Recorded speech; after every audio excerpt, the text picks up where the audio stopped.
Okay, guys, let's start back up.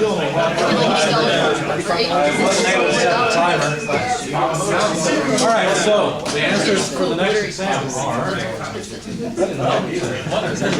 Go ahead. What about exams? I was going to talk to her about that.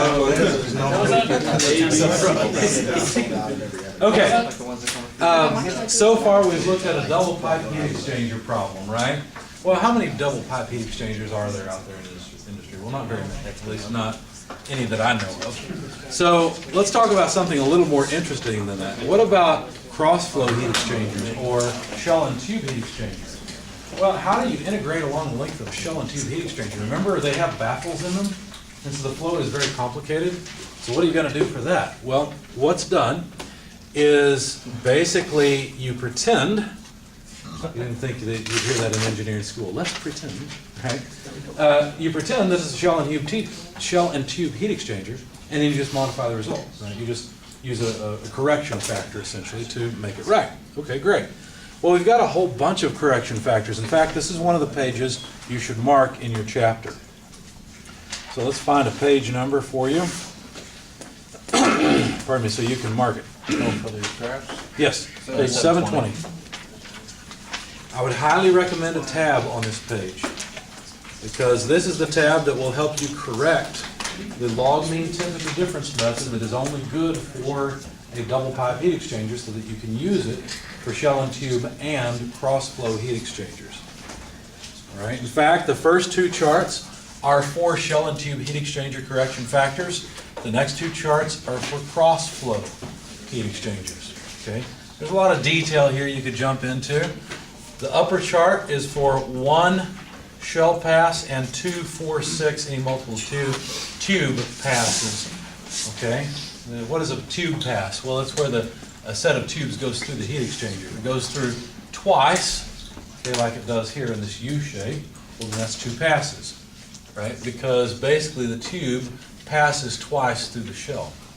Okay? If there are multiple shells, so 2 shell pass, and 4, 8, 12, any multiple of 4 tube passes, then we will use the correction factor in the next chart down. Okay. If we have a single pass cross flow, both fluids unmixed, then we'll use the third chart. What is that? Well, this is like your radiator, right? Think about it. As the fluid, the coolant, goes through the radiator, can it mix together? No, it's separated out into multiple little bitty pipes, basically, right? What about the air? Can the air mix as it flows? Talking and me are not working today. It flows across, thank you. As the air flows across through the fins, can it mix? No, the fins prevent it from mixing, right? So anyway, neither stream mixed is the third chart. The fourth chart is for a cross flow with one fluid mixed, the other fluid unmixed. Okay? Which is about the farthest you can go with that. Now, how do you use these correction factors? Well, basically what you do is you calculate the log mean temperature difference just like we did in the example, and you multiply it by the correction factor you read off the appropriate chart. It's that simple. Okay? You figure out which chart you're on, what point you're at in the chart, read off the correction factor off the y-axis, and that's the factor that you multiply the log mean temperature difference by in order to correct it. And that's it. That's all you have to do. It's really not that difficult. The difficult part is figuring out which chart to use. That's actually not so bad, but exactly where you are on the chart. There are 2 parameters on each chart you have to calculate, P and R. The appropriate form for P and R are given on all the charts, and the temperatures you have to plug in, because all of these are temperatures, the temperatures you have to plug in for calculating P and R are defined on the side in the schematic. Okay, so it's pretty straightforward. It's not all that difficult to do. Go ahead. I'm just confused on what you mean P and R. Okay. The P and the R are the 2 parameters that locate a unique point so you can read off F. So for example, let's say you're given a problem with a cross-flow heat exchanger, one fluid mixed, the other one unmixed. Okay? You know you're on this chart. Okay? And now you want to calculate a correction factor because this is obviously not a double pipe heat exchanger. Okay, so you got to correct the log mean temperature difference. What do? You figure out P. To figure out P, what do you have to do? Well, you need little t2, which should be the cold side. I think the little t's, if I remember right, are the, no, it's the tube side. There we go. Little t is the tube side, capital T is the shell side, okay, or the other side in this case. Okay? So T1, T2 are two temperatures, right, for one stream. Capital T1, T2 are the temperatures for the other stream. Okay. Plug them in as needed to get P. You need little t2, little t1, little t1, capital T1 to get this P. That tells you where you're at on the x-axis here. Okay, and then calculate R, which is the difference in the two capital T's divided by the difference in the two lowercase t's, temperatures. That tells you which line you're on, that tells you which R you're on. And once you find the correct x value and what line you're on, say R is equal to 2, then read off the correction factor. That make sense? Now, what are these things? Well, R is basically the ratio of the capacity rate on the tube side to the capacity rate on the shell side. That's what it really is, but you can calculate it from these temperatures. So don't worry about what it is so much. What you really need to do is just pay attention to what the graph tells you to do. Okay? Now, there is some insight. As R goes to 0 or infinity, which it can, the correction factor goes to 1. Well, what the heck does that mean? What is R? Well, remember, R is the ratio of the capacity rate on the tube side and the shell side. Remember we talked about boiling and condensing processes, right? If you have a boiling or condensing process, that is effectively an infinite capacity rate, right? Because the capacity rate has to do with how much the temperature changes due to addition or removal of heat. But in our case, there is no temperature difference, right, no change, if it's a phase change instead, if it's a boiling or condensing process, right? So that's analogous to an infinite capacity rate on either the tube side or the shell side, which would drive R to either 0 or infinity. Here's what you really need to know. You don't need a correction factor when you have a heat exchanger that has either a boiling or a condensing process on either side. That's the note you need to make for yourself. I would suggest you make that note in the nice blank space they've got off to the side here. Okay? If you have a boiling or condensing process in the heat exchanger, you don't need this whole page. Just use the double pipe heat exchanger equation, it works just fine. Basically, what that means is that you have the most effective heat exchanger possible. Boiling and condensing on either side of the heat exchanger in either of the fluids will make that heat exchanger extremely effective. Will maximize its effectiveness. Okay. Questions, comments? So what we've seen so far is that we can use the log mean temperature difference method in order to calculate a required amount of area. We did that in an example problem, right? We figured out how much area was required. Of course, that was an intermediate step. We ended up calculating the length of tube required, but basically it was based on how much area was needed. And that works out well. Great. What about the other problem? Remember when we started our discussion in this chapter, we said there are two problems. One of them is to size a heat exchanger, which we now know how to do. The other problem is to predict a heat exchanger's performance. Given a heat exchanger and two streams, one cold, one hot, coming into it, what are the exit temperatures? Okay, that's really the question for the next part. What if we already have a heat exchanger and we wish to calculate the exit temperatures? We can't use a log mean temperature difference method, can we? Why not? Because remember the log mean temperature difference equation? What equation was it? What's the equation number? Anybody have it handy? Log mean? Yeah, we just used it. Page 717. Equation 1325. Notice for that equation, you need the approach temperatures. But you would only have one approach temperature because you would only know two incoming streams. Maybe not even that if it's a cross-flow heat exchanger or a counterflow heat exchanger, I mean. Right? Then you'd have neither. And so there's no way to calculate the log mean temperature difference. So what the heck do you do? Because this is really central to that equation. Right? Without it, we can't do anything. Well, it turns out we're stuck. We need a different method. So London and someone else I know, but I can't remember who it was. Anyway, they developed, it was two people that are credited with this, but they developed another method called the effectiveness number of transfer units method. And they actually wrote a paper about it. It was actually unpublished and lay dormant in 1942, and then 1980 was actually published. It says a generalization of the methods of heat exchanger analysis. And so what it does is it basically non-dimensionalizes the parameters associated with the heat exchanger so that you can actually calculate things that before were a trial and error type of solution. Okay. Now, most of the ideas were already in the literature, but they either were not taught or they were not commonly used. Anyway, there's the other man, Kayes, who I believe is still alive, and they're both credited with it. Kayes in London. Here's the kind of the Bible for compact heat exchangers, and it has data for over 100 compact surfaces. Now, the effectiveness number of transfer units method is not something I can derive for you. At least not today. I could try to go find a derivation for you if you really want it. What you need to know is that it revolves around two parameters, two-dimensional parameters. One of them is called the effectiveness, and the other one is called the number of transfer units. The effectiveness has a really nice, intuitive understanding and explanation. The number of transfer units does not. Although the number of transfer units is basically the size of the heat exchanger. Okay? The effectiveness is pretty easy to understand. We give it this symbol, and anyone remember what this is? I can never remember. It's not sigma. Epsilon, thank you. The lowercase epsilon is the symbol that we use for the effectiveness of the heat exchanger. And what it is, it's the actual heat exchange rate accomplished by the heat exchanger divided by the theoretical maximum heat transfer rate in the heat exchanger. Okay? Well, how would you get the maximum heat exchanger rate?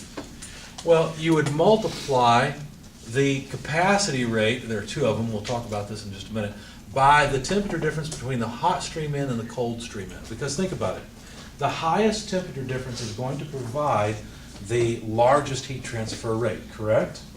And the highest temperatures we have are, or the highest difference is between the hot stream in and the cold stream in, right? The cold stream is the coldest, the hot stream is the hottest coming in. And those are the temperatures we typically know, right, in any problem. We know the temperatures of the incoming streams. We're just trying to predict the exiting temperatures, okay? So the maximum heat transfer rate will be proportional to that difference, but also it is proportional to the minimum capacity rate. Why is it the minimum and not the maximum? So we're trying to get the maximum transfer rate or maximum heat transfer rate. It seems like we'd use C max here instead of C minimum, right? Well, the reason has to do with the fact that whichever side, whichever stream has the smallest capacity rate, it's going to limit what the overall heat exchanger can do. Does that make sense? That's why we use the minimum capacity rate, okay? Because it limits the performance. Anyway, this is how we're going to calculate the theoretical maximum heat transfer rate, which no heat exchanger can ever accomplish, okay?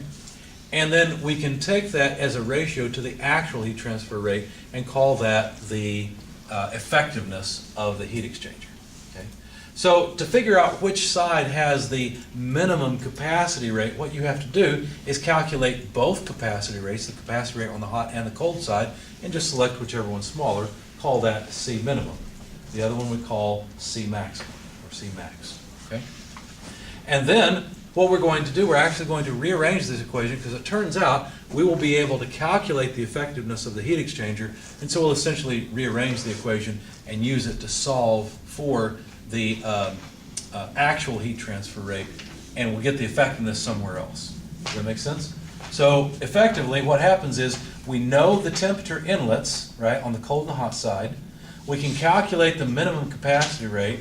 We'll get the effectiveness somewhere else, and then we'll be able to calculate the actual heat transfer rate, and that will in effect solve our problem.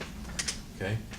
So how do we get the effectiveness? The effectiveness is the central, it's like the magic ingredient, right? How do we get it? Well, there is a whole table on page 729. This is another page you will want to mark. You need a tab here. On page 729, this is a very important chart. And by the way, there are some mistakes in it. There are two mistakes that we need to correct. So turn to page 729, tab the page, and let me show you what the mistakes are. Some books, I think some books must be coming through my class, or some other instructor somewhere in the world knows about these mistakes too, because some of your books may already be marked. But I've never seen any books without these two mistakes. Here they are. Number one, there's a mistake right here. For the cross flow, both fluids unmixed, there's a missing square bracket. It goes after the one before the curly bracket. It's a subtle mistake, but otherwise you wouldn't know where that square bracket goes. It's suggested, right? It's kind of suggested that you'd probably guess that it goes there. It doesn't make sense to put another square bracket after the exponent, but that's where it goes. The other mistake is right here in the equation above. It's 1 minus, and I think the original thing was that there was a c multiplied by this exp. The c doesn't belong there. It shouldn't be there at all. So get rid of it. So I've got it right in my slides. Okay, you need to get rid of the c that was there. Let me explain what the heck these things are.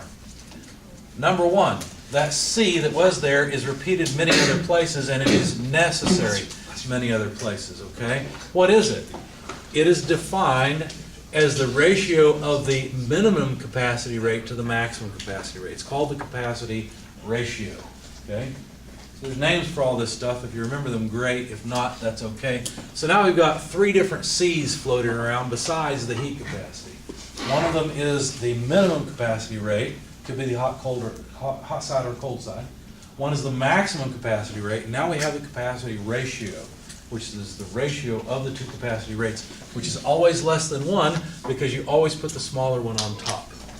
Make sense? Okay. All right, the other thing you notice that appears in all these equations is NTU. NTU stands for number of transfer units, and essentially the effectiveness is just a function of the capacity ratio and the number of transfer units. That's all it really is. The number of transfer units, like I said, is sort of like the size of the heat exchanger. It's the UA product, the overall heat transfer coefficient, times the surface area available in the heat exchanger, divided by the minimum capacity rate. That's what it is. And these are all dimensionless things. Okay. Now, students before have asked me what EXP stands for. What do you think EXP stands for? To the power of. E to the power of. EXP is a common functional form of E to the power of something. Okay, so if you need to make that note for yourself, do it. But EXP just means E to the power of. Okay. Do you notice what kind of situations we can solve here? Go back, put your hand in the page on page 729, and go back to the correction factors F that had to do with the log mean temperature difference method on page 720. What sorts of heat exchangers can we deal with using correction factors on page 720? Well, a couple different shell and tube types and a couple of different crossflow types, right? What do you notice about the equations for the effectiveness number of transfer units method? You're dealing with the same thing. You got shell and tube, one pass. Okay, you've got cross flow, single path, both fluids unmixed, or both fluids, or one mixed, one unmixed. And all heat exchangers with capacity ratio equal to 0. What the heck would a capacity ratio of 0 be? Well, that's either C max being infinite or C minimum being 0, correct? These are boiling and condensing processes. So what you'll want to do is make a note for yourself here that this section 4 or equations 4 are for boiling and condensing processes. That's what that's for. That's what that means. Any heat exchanger with a boiling or a condensing process will have the highest effectiveness theoretically possible, and that's what this equation will give you. Questions, comments? Yes.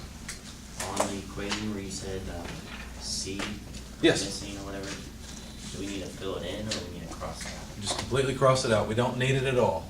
Okay? So it's just 1 minus E to the power of the rest of this.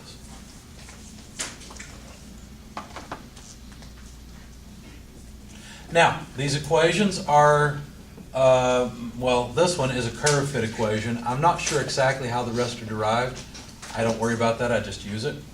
But you can tell this is a curve fit equation because it's got a weird exponent, 0.22 and 0.78. Do you know how to raise something to an odd power like that in your calculator?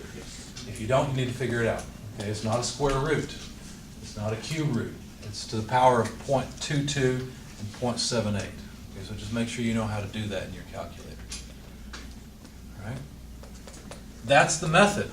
We will use an equation. Basically what we'll have to do is figure out the capacity rates, calculate the capacity ratio, calculate the number of transfer units, which we should be able to get at, plug it into the proper equation, get the effectiveness, and then we'll be able to calculate the actual heat transfer rate.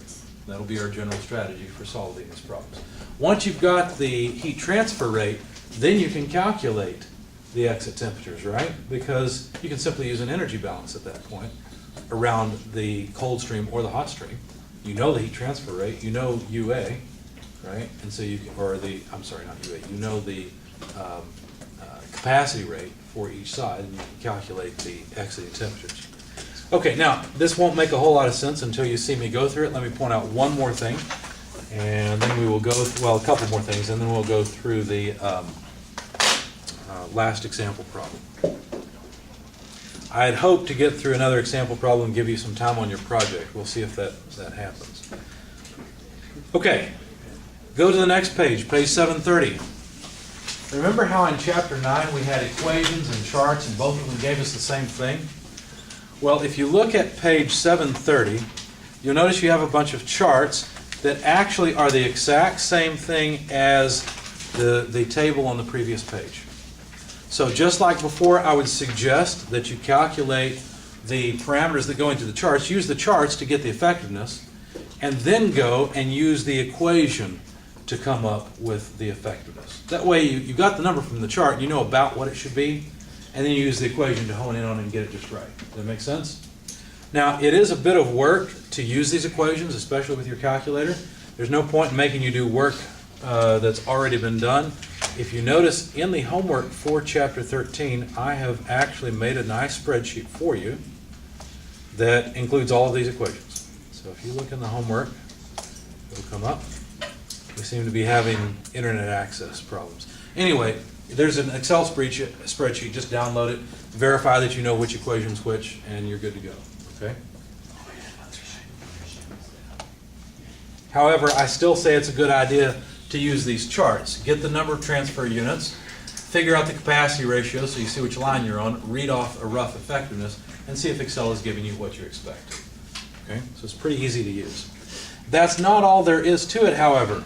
It turns out you can also invert all of those equations, and when you do that, you have a method that is competition for the log mean temperature difference method. In other words, giving the temperatures, which then allows you to compute the effectiveness, you can calculate what size heat exchanger you need. In other words, you can get the number of transfer units out of these equations and then back out the size of heat exchanger needed, the UA product. So you'll notice that these equations are on the following page, page 732. It's another page worth marking.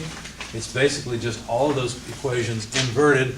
There are probably mistakes in this, but I haven't found them yet. Okay, so I'll challenge you to find them. And I'll try to remember and look as well.